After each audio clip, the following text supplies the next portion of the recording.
I would like to welcome you to the next talk, and especially welcome Professor Robin Hanson, who is a professor at George Mason University, and he's an author of two interesting books, which are, of more books, but two of which are here.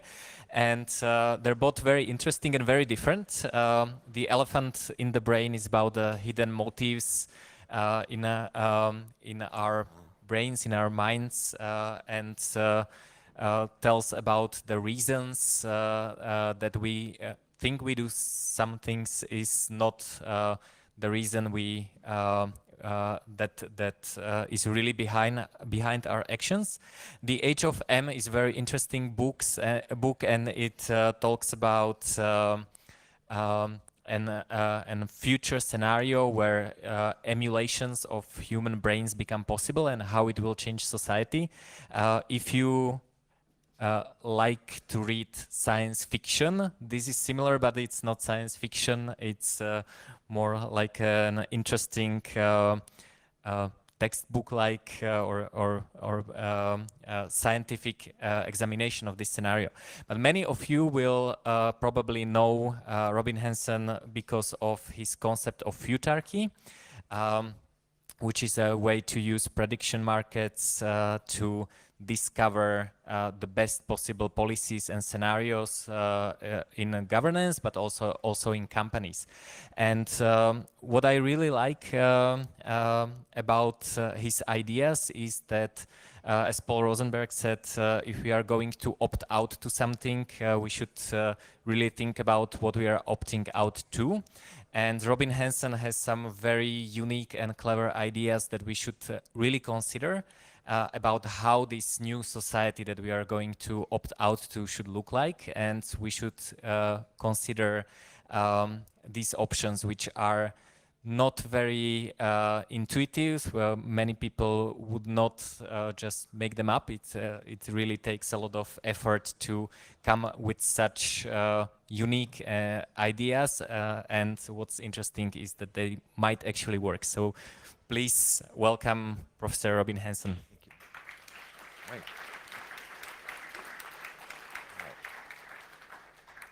I didn't get the memo on the dress code. And I'm not going to talk about crypto.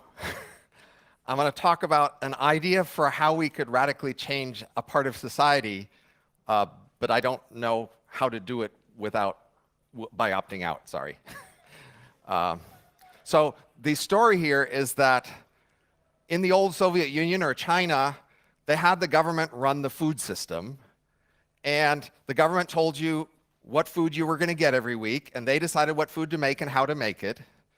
And that's a very inflexible system that doesn't allow you individually to adapt to your preferences, and it doesn't allow a lot of innovation. And that's what we've been doing with the crime system for centuries now. It's been a very centrally run government system where everybody has to get the same system in the same way, and it doesn't allow much innovation or adaptation. And the idea is to do something a little better or different. So law has been around for at least 10,000 years. And the basic structure of law through almost all that time, almost everywhere, has been relatively simple. There's some sort of a judge, and then there's two sides, a complainer and a defendant. And these two sides have been treated equally, typically in history.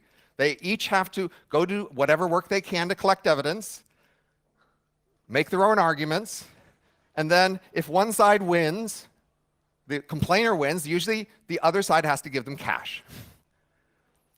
And that's been the system for a long time. It has some problems of you need some money to be able to sue. You might try to make up evidence. And as we'll talk about, people might specialize in trying to get away with things. But in the last few centuries, we invented and have adopted a new crime system.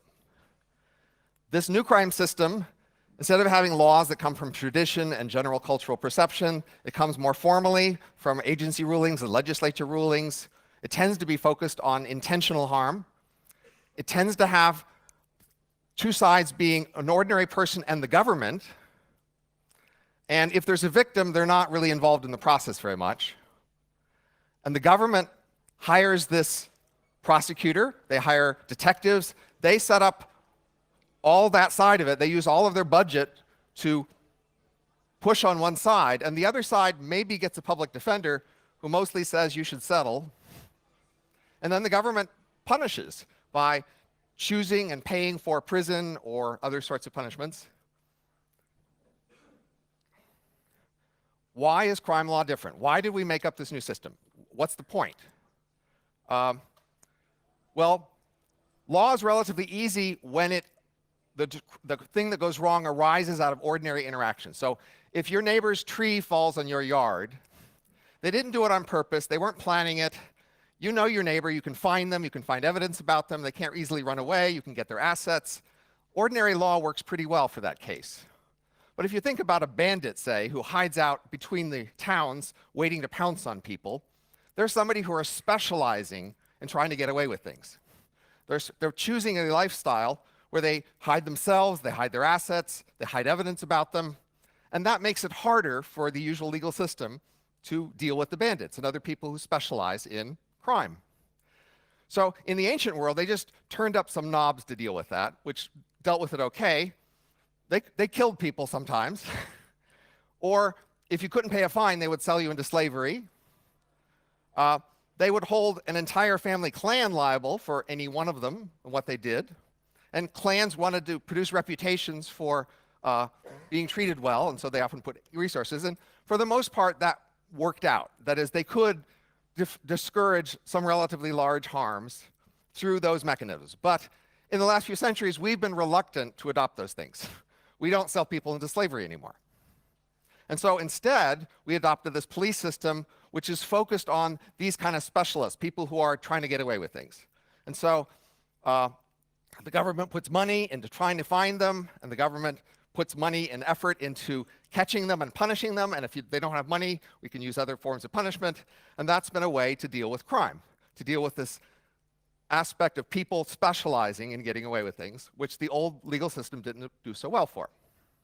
Now, this crime law system has a number of major problems that you're probably aware of. The government is powerful, and it's corruptible.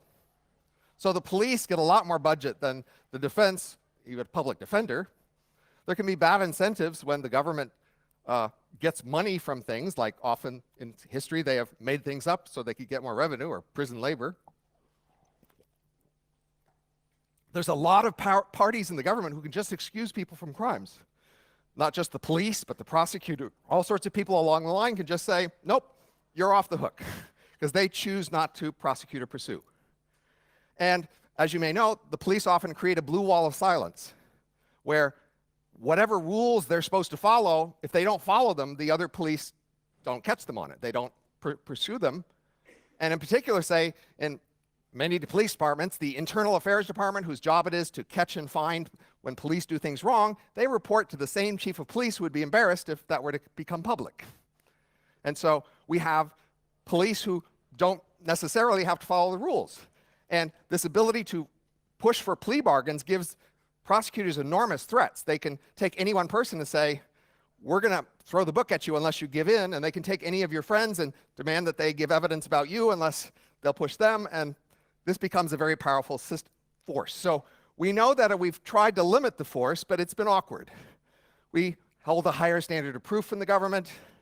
We avoid, say, using fines or prison labor. We have rules of what police are allowed to do. We have some rights that we put in constitutions, but those rights aren't actually enforced very well. And this entire centralized state-run system, again, it doesn't adapt very well to individual circumstance, and it doesn't innovate very well. It's just a central bureaucracy. So I'm going to describe an alternative proposal, and I'm going to give the name vouching to it. And it's going to be inspired by lots of examples of vouching. In the ancient world, often a stranger comes to town. We're not sure we trust the stranger unless somebody in town says, I vouch for them. If they do something wrong, I will stand in for them. We do that today in computer security. So we do that today with bonded contractors, debt co-signers. Happens in the mob. Maid guy vouches for somebody. We tend to require liability insurance. If you're on the road and you have a car accident, you have to have this insurer ready to vouch for you, basically, to pay on your behalf for somebody else's harm if you caused them the car accident. This is the key idea I'm going to build on. I'm also going to, on the side, build on the idea of bounties, that we could enforce things by putting up bounties and having private parties enforce by collecting evidence and then collecting the bounty when they convince the courts that something's true. So, if I'm going to make a big, crazy proposal, I shouldn't propose to change everything. That should be a basic principle of proposing change. So I'm going to draw a line around what I'm not changing. And then I'm going to change things inside that circle. And I'm not saying we shouldn't change things outside the circle. I'm just saying, for modularity purposes, I'm going to focus on this change. And then later on, we can change other things. So what's inside the circle? What's outside? Outside the circle is, what is a crime? Are drugs a crime? Prostitution a crime? I'm going to leave the government still making that decision, still leave the courts deciding, are you guilty? There's a court, you go to the court, you present evidence, they still make that decision the same way to decide, are you guilty or not? And the government, again, sets priorities like we do now, but more explicitly, which kind of crimes are we trying to discourage how much, and which kind of crimes are we going to make sure we catch and detect if they happen? That's what's outside the circle. We're going to leave that the same. Inside the circle, what I'm changing is how we punish people, how any one person gets punished for any one thing, what sort of limitations there are on individuals' freedom, what kind of evidence can you get about people, do people have curfews, etc., what kind of privacy rights people have, who can check your emails, etc., and how we decide to investigate any one potential crime, who decides what a priority is, how they go about it, what resources they put in. Those are all going to change. All right, so my proposal has three main parts. The first and the key one is everybody must get someone to vouch for them, to cover all of your legal liability. That is, if somebody sues you and wins, they stand ready to pay. They're on the hook to pay. And until you get a new voucher, they're still on the hook. So it's a long-term commitment until you get somebody to switch. And because this voucher is standing ready to pay, the official punishment for all crime can be a fine. That is, the voucher pays the fine. But that's not the end of the story. You and your voucher had a contract, and that contract specified what happens to you when you're caught and found guilty. So that contract could specify prison, it could specify torture, exile, whatever it is, and we will enforce that contract. You chose, with your voucher, what would happen to you if you were caught and found guilty. In addition, you and your voucher decide monitoring. What sort of evidence can they get about you? Do they get to read your emails? Do they get to limit your behavior, where you can go when? That's part of the contract. And you can also pick co-liability. You and a group of friends can say, we will be liable together. If any one of us is found guilty, we will all be punished. And that would also convince the voucher that they should offer you a lower premium, because they're going to charge you for this. They're on the hook to pay money on your behalf, so you're going to have to pay them a premium for them to be your voucher. And you're trying to figure out with them, how can we lower premiums, which is the same as how can you convince them that you're not a high risk, that it won't happen. So that's the idea with a voucher and fines. And the last part is every crime, when they're found guilty, a fine is paid, and part of that fine can go to pay a bounty hunter. And so now, the way the crime is caught is everybody who has reached the qualifications is entitled to go looking for crimes. And if they find one and collect evidence and can come to the court and convince the court that that crime actually happened by that person, then they get paid the bounty. And so now the blue wall of silence is broken, because if you're about to get a big bounty that you've been working months on, you're not that inclined to give it up because some other guy in blue says, please, please. You will want your bounty.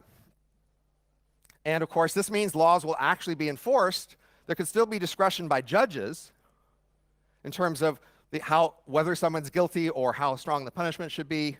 But the police, the prosecutors, the other parties, they're not going to be exercising discretion. They're going to be enforcing the law as written on everybody, whether you're rich or poor. So what are the advantages here? We're going to cut corruption and bias. We're going to enforce all the law. It's going to be on everybody equally. Today we have a big problem that when people go suing, they look for deep pockets. If there's any big company associated with something that went wrong, they go sue them, even if they were only tangentially related, because, hey, you got to sue the deep pockets. Now everybody has a deep pocket. Everybody who's involved in anything potentially has a deep pocket. So the courts can come after whoever's actually responsible. You'll be able to search in this big space of possibilities to find ways that actually are effective. So many people say, and I believe them, that prison isn't actually very effective at deterring a lot of people from crime. What is? The vouchers and their clients will search for finding ways, well, what will discourage them? And in essence, many of the things we now decide with constitutional rights that we all have to decide together, when are police allowed to look in a car or et cetera, now you will decide that with your voucher. You will decide what constitutional rights you have. If you want more than other people, you can pay for them. You're going to have thought of problems here. Yes, we can think of things that could go wrong. But let's go through them. Obvious one, people say, well, if it's a fine, then rich people can just pay the fine and they get excused, right? But as you know, in many European countries, I don't know if here, fines can vary with income or wealth. So sometimes a speeding ticket is so many days' income worth of a fine. So the rich don't get off if the fines vary with wealth or income. We might worry that people would make bad choices in choosing clients. We could regulate that as we regulate many other choices. What if clients don't understand the contract? It's a big decision to make, perhaps early in life, so maybe we make them get tests, regulate that, make sure people are clearly making a knowledgeable choice. Do we think vouchers will collude? We can use antitrust law.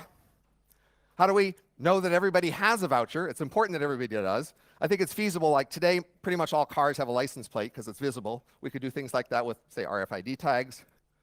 You might worry, well, won't hunters make up evidence in order to win cases? Well, of course, but that's been the ancient legal system for 10,000 years. The courts have always had to be skeptical that this person suing to get money might be making stuff up. So the courts should continue to be skeptical when one side sues and asks for money that they might be making stuff up. Of course, if we're only changing things inside the circle, we're at risk for things outside the circle being wrong. So if it's bad to have drug laws, but we do, this system will enforce the drug laws. It will be more effective at making people stop using drugs when the law says you can't use drugs. This isn't changing everything. This is changing how we enforce crime, not how we choose crime law. I have lots of thoughts about that, but this is limited choice. Many people are worried that if there's less discretion, it won't favor them, because most people seem to think that when, say, a police officer pulls you over on the road, if they use discretion, that'll favor you. I don't know why most people seem to think that. Can't really be favoring everybody, but this would have less discretion.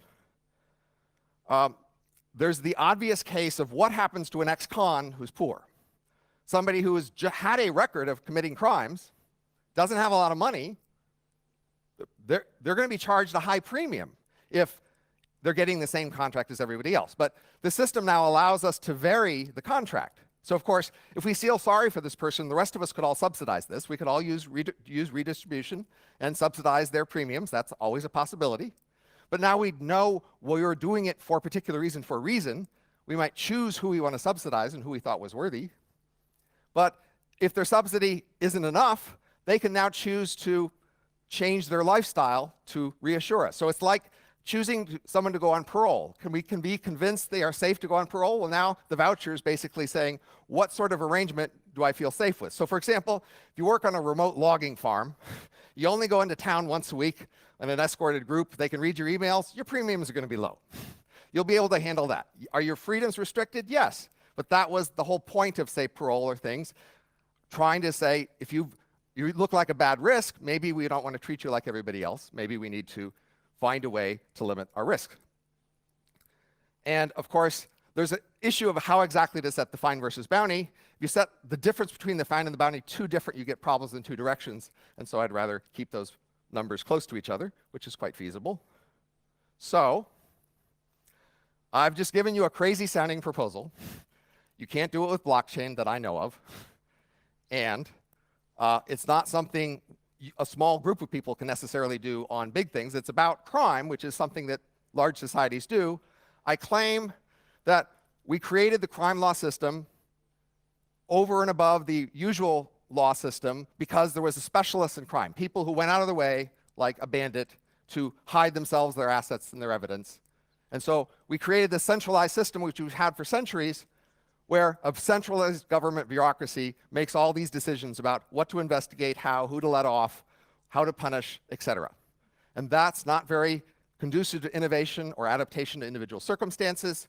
And so I've proposed an alternative that still leaves the government in charge of what's a crime and whether any one accusation is correct and how to set the priorities for any one crime, which is the fine, how much we're discouraging it, the bounty, how much we make sure we find it and catch it. And within those priorities, we're changing and privatizing, basically, how we discourage crime and how we detect it. Bounty hunters find the crime.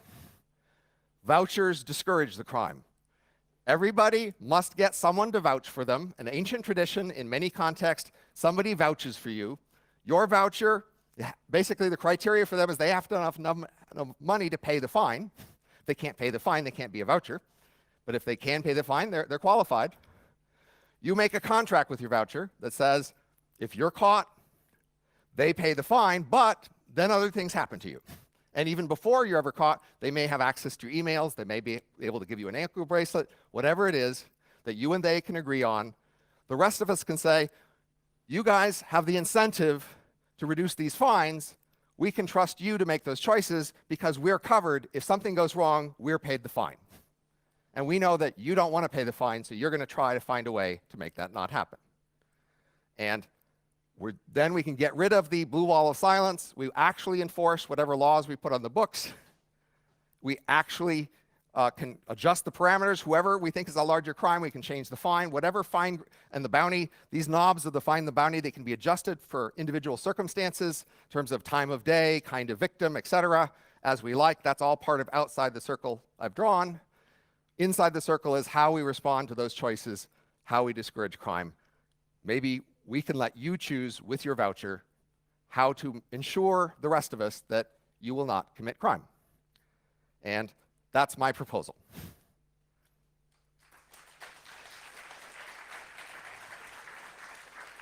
Thank you very much. There are questions back there. Okay, wow, so many questions. Okay. You were paying attention. Well, so I'm gonna front run.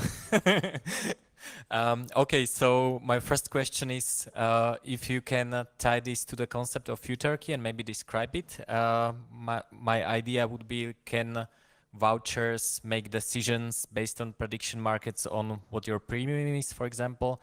But maybe so I would rather go in the direction of choosing the laws and crime and fine levels from futarchy. That is, futarchy is a way to use betting markets to choose laws so that we get an outcome. So we decide what we want as the outcome. It might be GDP plus leisure plus whatever it is. We agree together on what we want society to do, what we want the result to be, and then we use betting markets. We basically ask speculators, somebody makes a proposal. If we adopt that proposal, well, on average, we think we'll get more of the thing we want. And if the speculators say, yep, we'll get more of that if we raise the fine on murder or lower the bounty on murder or whatever it is, then we just do that. So this would be a flexible way to choose all these crime laws with the eye toward producing some outcome. And so then we're not based on ordinary voters' misconceptions of how the world works. If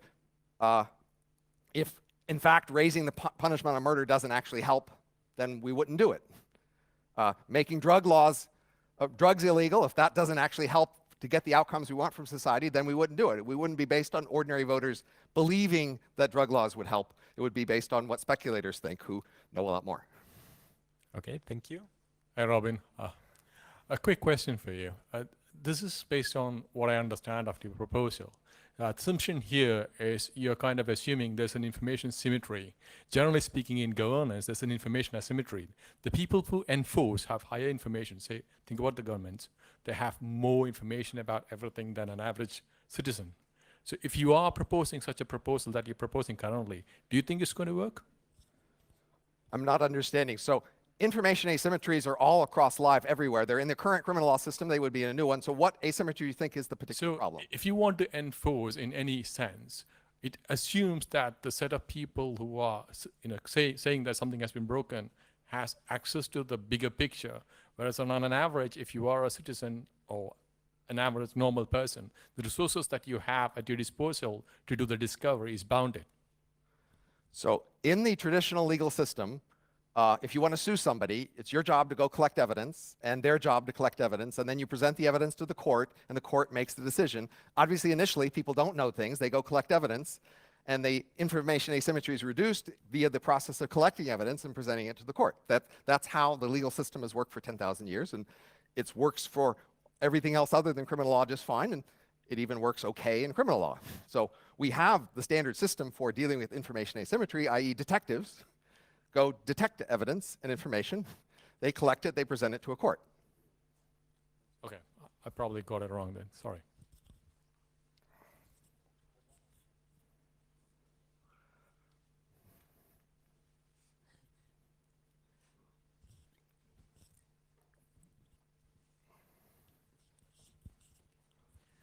I have two questions. The first one is when somebody cannot find a person who vouch for them, what happens? You said about this license plates, but if I don't want to have a license plate, I just don't buy a car. And if I just can't find anybody who vouch for me, what do I do? Do you suggest there will be do you suggest there will be a public option like with health insurance, which Bernie Sanders proposes? So those were the two questions, right? No, it's the first one, sorry. But what happens if I can't find a person who vouch for me? and then you also asked about the IDs. No, it's just like Okay. Consideration. So, you know, as you may know today, there are people in prison, and then we ask, should they be paroled?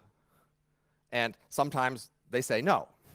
But that's a very bureaucratic, centralized decision process. Here, it's a much more flexible process in the sense that you have to get the previous people who had the decision to agree. So the two basic options for long-term commitments are, one, we have a public option, as you mentioned. There can be a waiting area concept, a place where if nobody will vouch for you, you go there, and it's not very pleasant, but you hopefully for a while find a way to get somebody to vouch for you. Or we just make it be long-term contracts, which I find more attractive. That is, say at the age of 18, you get a voucher, and this voucher is stuck with you until you can get unless you can get another one. They can't walk away. Government issued voucher. Say again? Government issued voucher. No, not government issue. Who will issue it? So at some early stage in your life, your parents will get you a voucher, and this voucher is yours for life. I'm an orphan. Say again? I'm an orphan. That's a pretty small edge case here. Yeah, but still, there's Your some orphanage, wherever you are surviving, then will get you a voucher. Or that is, having a voucher is part of being an alive citizen in this society. You need food, you need a place to live, you need a voucher. It's one of the things everybody I'm needs. not speaking about like the majority of society, but obviously there will be some like small minority, probably very small minority, probably just like thousands of people, like in single-digit thousands, who cannot find anybody who vouches for them. What happens to these people? As you said, a public option is one option. Okay. I favor a different option, but that's a slight detail. The second question, you said that rich people pay higher fines. Today, which I do not find very good, but still, rich people have to disclose, like everyone has to disclose their income to the state in their income declaration, like tax declaration.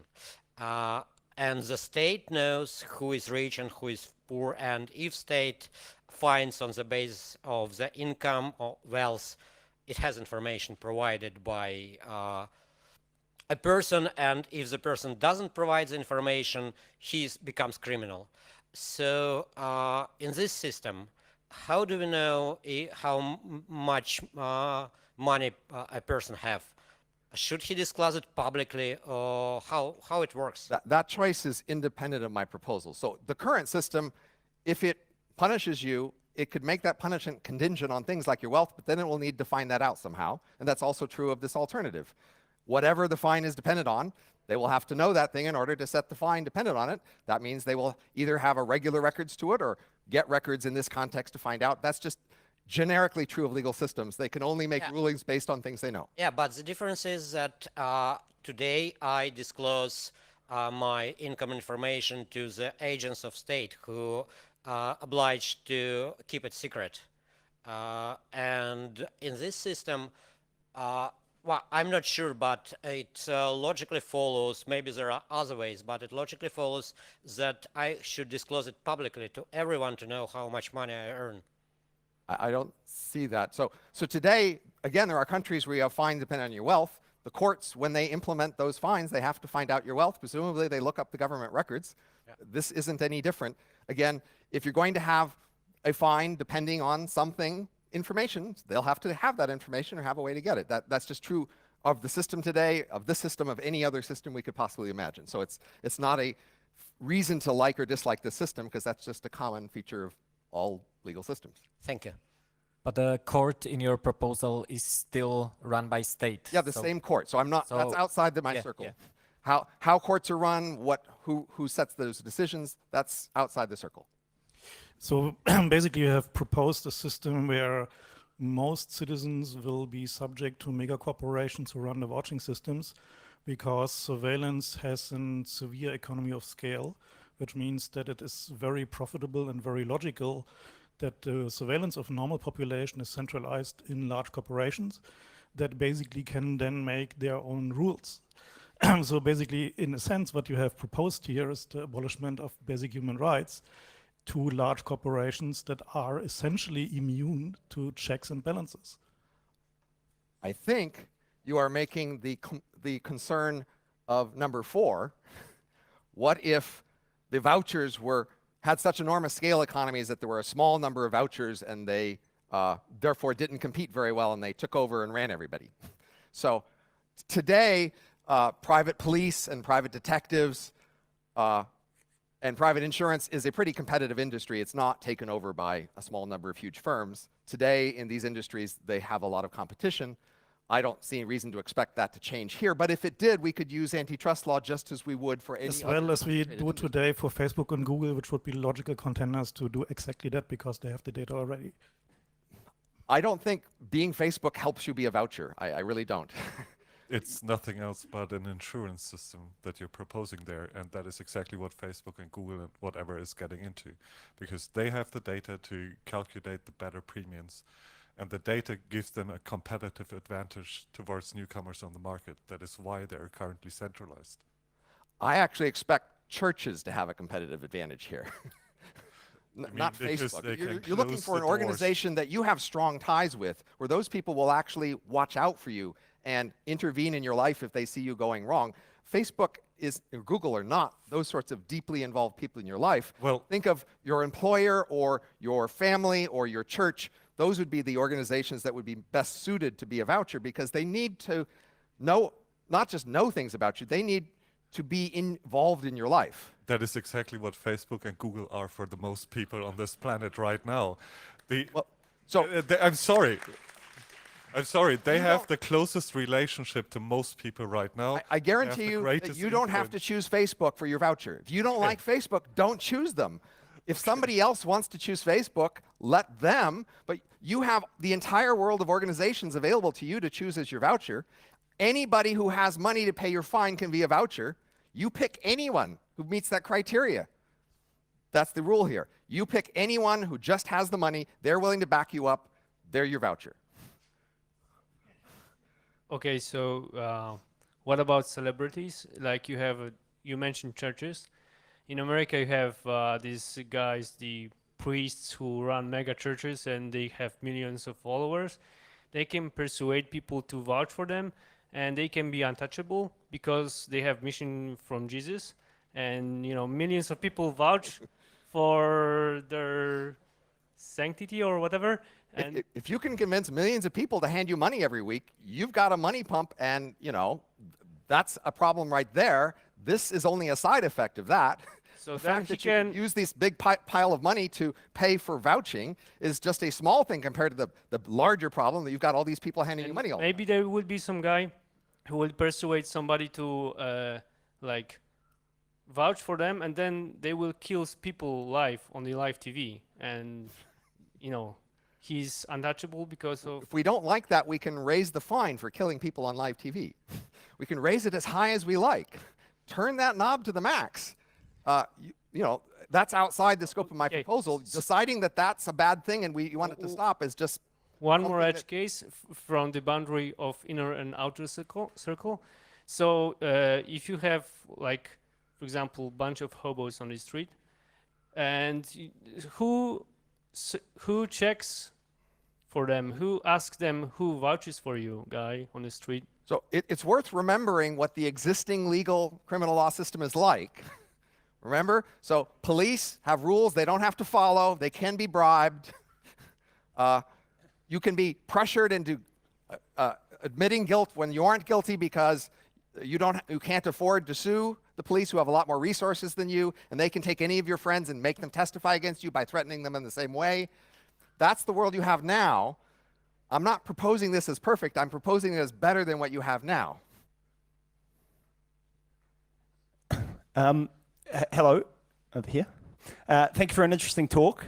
Look, my concern, and I'd like to hear what you have to say about this, and this comes from 10 years of working in the police, is that there's a possibility that the system, if you overcome the logistical issues, might actually work too well. And so what do you think about the potential danger about the way this might create a world where there's every incentive to enforce every possible law and to create laws for everything that you can imagine, because now there's this humongous financial incentive on a meta level about what that might do for society? So the whole world we live in is a set of systems. I'm changing one system within that world. If other systems are bad enough, that could be worse. So I have libertarian colleagues who think that in general, we should put bricks around the legs of the police. We should do anything we can, make them ride bicycles. Anything we can to make the police less effective would be good because they don't think laws should be enforced. So if you're that sort of person, then you don't want a more effective criminal law system. You just want to throw sand in the gears of the machine. And I'm not throwing sand, I'm putting oil in the machine, making it run smoothly. But hopefully, we can fix the other problem in addition to fixing this problem and make better ways to choose the laws. And as was mentioned, futarchy is one of my best proposals for doing that. But yes, if other systems are bad enough, you might not want this to work. So for example, if your military commanders are too gung-ho to fight wars, you might not want them to have more effective weapons, right? But some people work on more effective weapons thinking that their militaries aren't too bad. Another. Yeah, hi.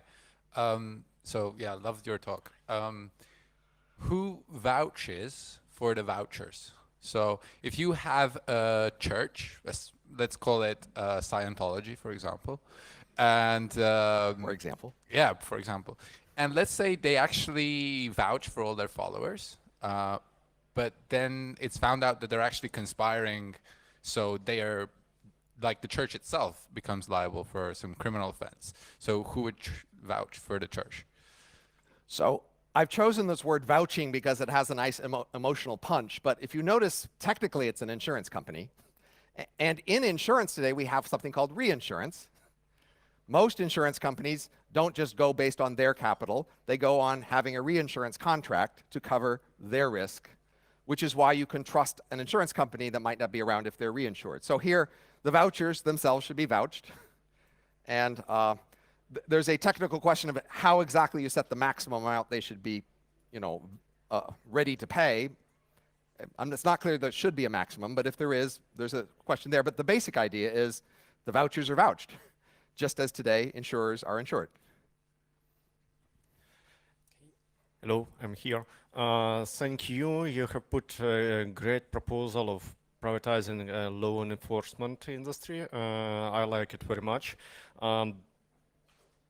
How do you have a roadmap or an idea how to implement it without involving state or state legal system? Because existing police or law enforcement in general has zero incentive of doing this. Thank you.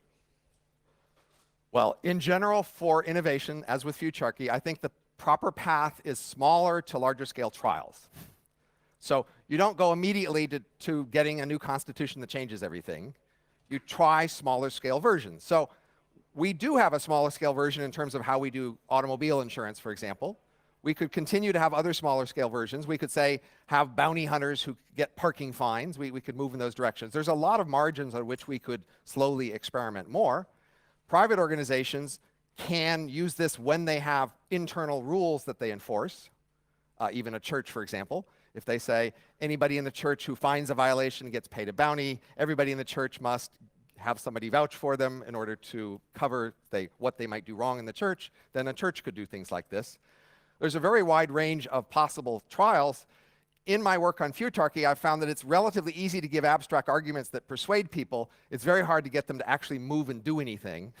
And my hope is that by talking about crime, it's something people more emotionally care about, and they might actually do something because they have felt and feel the pain of being hurt by crime or being punished for crime. On either side, it's both sides are very painful, and maybe that emotional energy of just seeing how broken it is and it could be better would induce people to do more small-scale trials. But the possibilities are all over the map. One person suggested, which I do think makes sense, as a replacement for parole, but that requires more, again, government involvement into choosing. But you could think of, you first start this, a person who wants parole needs to get a voucher to convince the prison to let them out of prison. Yeah, here. The person at the back that was working for the police, if I understood well, had a very similar question, but I think you did not really answer. So I will double down and maybe rephrase. I think what you're proposing to me seems somehow like an interesting proposition, but based on the fact that we would all agree on what constitutes a law that we should respect or not. And I think it's not really the case, especially in democracies where, you know, every 5 years the laws might change and so on. And I take it as a given that a large part of the population is not agreeing on what law is actually should be respected or not. And when you privatized basically law enforcement, and when everyone has an economic incentive to spy on each other, I'm curious if you can comment on whether you explored in your thought experiments the impact on the basic social structures that we take for granted, such as friendship, group of friends, and so on. So I will just make a very practical example.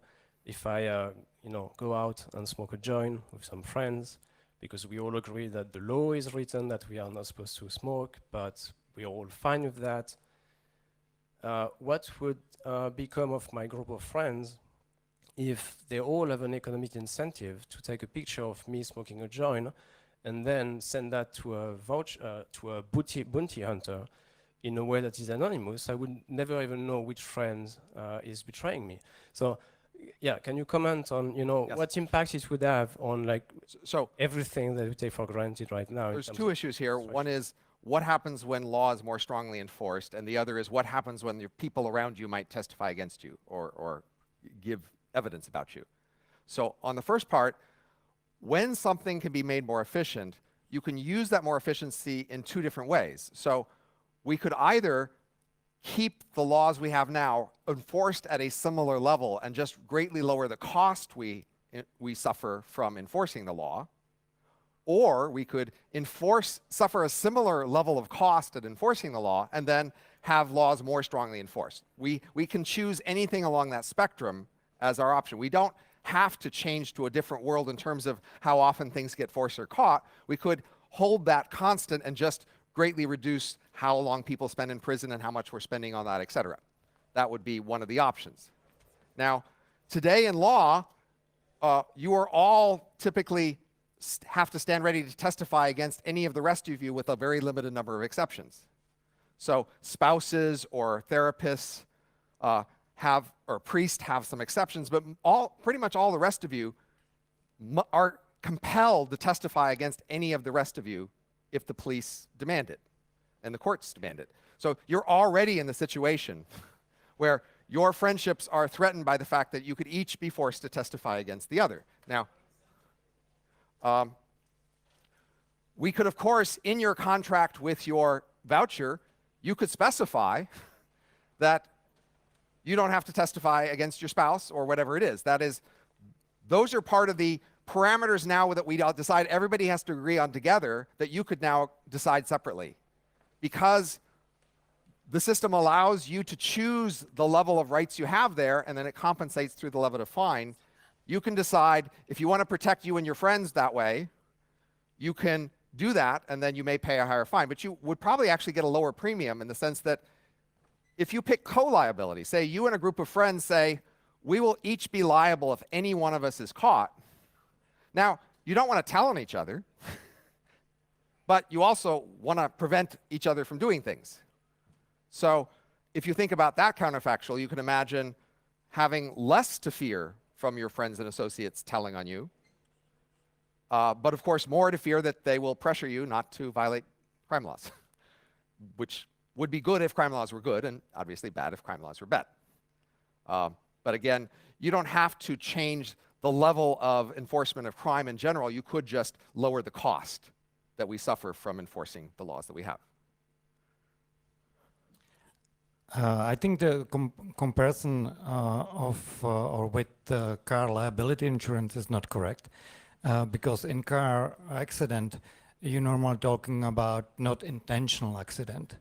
You don't go to run in someone intentionally, and car insurance, liability insurance covering the other party from not intentional damage. And that's one thing. And the other, I don't like the idea that you are putting in one bag the criminals and the people who would never think of doing any crime. And you automatically putting that light on every single one, saying you will have to choose a company which you will pay for to keep an eye on you, even if you never ever had intentions to doing something bad, which I don't have to today. And with your system, everyone with no intention will have to do it. Not only the crime potential people, but everybody, which is limiting all my things. Freedom. If you don't want them mixed, we could have you get a separate voucher for unintentional versus intentional things. I'm not sure there's much advantage of separating those two, making you get two different vouchers for two different categories of things. But that would be possible if it just offends you to have those things mixed up. I mean, I think there's this key intuition that people often have today in terms of their relationship to states as citizens. So for example, one of the intuitions that people have about immigrants is, why should we put ourselves at risk to those people coming in here and then maybe committing a crime? That is, those people don't have the right to come and put us at risk. But you have the right, I'm a citizen, so I do have the right to put you at risk, in the sense that until I've actually done something, you can't at all consider the possibility that I might do something. I have the right to walk anywhere I want and do anything I want, and you just cannot limit my freedom of all until I actually do something. Whereas with the immigrant, you might say, they should have to prove that they are trustworthy before they're allowed to cross the border. So this proposal says we're going to treat everybody suspiciously. Everybody is going to be someone who might potentially do something wrong, and that we're all going to want them to assure us. And the fact that you are a citizen of the same nation does not give us more assurance than if you were an immigrant. We're just going to want everybody to reassure you. And if you think about vouching through history, has definitely covered lots of cases where people do things intentionally. Vouching in history did not just cover unintentional things. Insurance even often covers intentional things, actually. But vouching definitely has covered intentional things. That was kind of the point often. What if this person from out of town intentionally does something to people in town? We need somebody locally who will vouch for them and cover that case where they do something unintentional, do something intentional. So yes, it's changing the default of how you're entitled to be treated. But of course, it's the equivalent in the sense if we subsidize you with a premium subsidy, that means that you can have a very lax plan, then it's kind of equivalent to the current system in the sense that you can walk around, do anything you want, and there's very few limits on your behavior because this voucher is being subsidized, right? So with my proposal, there is the option to subsidize various people's premiums, and my proposal is independent of who you choose to subsidize how much.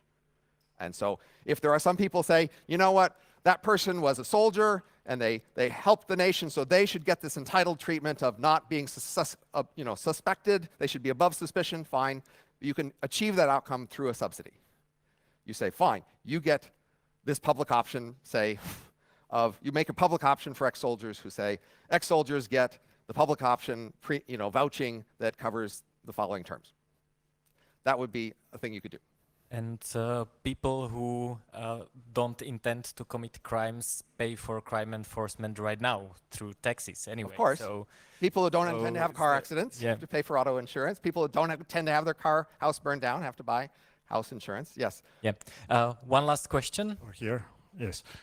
I have this concern, which is of economic substance, let's say. You know, the stagnation in the US, to some extent, the stagnation of income, let's say, of workers, to some extent is attributed to the lower mobility of labor. People are less willing to travel to other states where opportunity exists so that they can claim higher wages. Now, it seems to me that the system that you are proposing lowers someone's propensity to move to another place to seek economic opportunity, because in that place, you're going to be a stranger. It would be much more expensive for this person to find a voucher. So there is this one thing that I'm concerned about, but also for countries that rely on tourism, like mine, that we accept 3 times our population for 1 week or 2 weeks, to visit our country. What would happen with those tourists? Who would provide them with this kind of coverage? So as you indicate, tourists would also need to get temporary vouching. If they come into a place where everybody needs to be vouchers, then tourists would also need to be vouched. But someone was previously concerned about the vouchers being too large organizations with too much encompassing. You're apparently concerned about the opposite, that they'd be small organizations and wouldn't have a national scope. I would expect them to have sufficient national scope that you could move from one place to another and keep the same voucher. In fact, I specify that they be long-term contracts, and so the long-term contracts, unless the voucher specifically told you can't move, you could move, and then you'd still keep the old voucher. That is, they'd still be held to the contract. So again, my best default concept is, these are long-term contracts, you can get out of it, but they can't. And they're priced accordingly, and so you would have, if your contract gave the freedom to move, then you could move. And of course, all through history we have known that cities have been places where more crime happened, right? Why? Exactly because you can't know exactly everybody in the city and have a network of connections that will keep them in line. That is one of the costs of cities have long been, and it's a real cost, and it should really be taken into account. Okay. The celebration music for the end of the celebration music. Thank you very much for your talk and discussion.